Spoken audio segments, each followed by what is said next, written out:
Isa sa pinakamalupitang trash talkan talaga ngayon is yung term na Bisaya.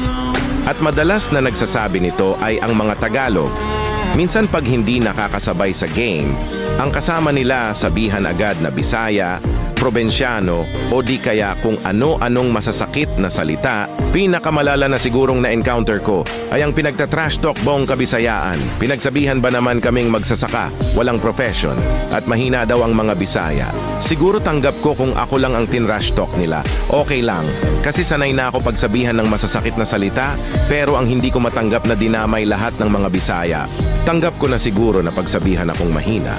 Pero ang husgahan ng pagiging Pilipino tiyak na kakaiba. Para sa mga Tagalog na mahilig man trash talk sa mga Bisaya, isipin nyo. Maraming bayaning Bisaya ang nagbuhis ng buhay para sa ating mga Pilipino at sa ating bansa. Para hindi masakop ng mga banyaga. Tapos kayo nilalait nyo lang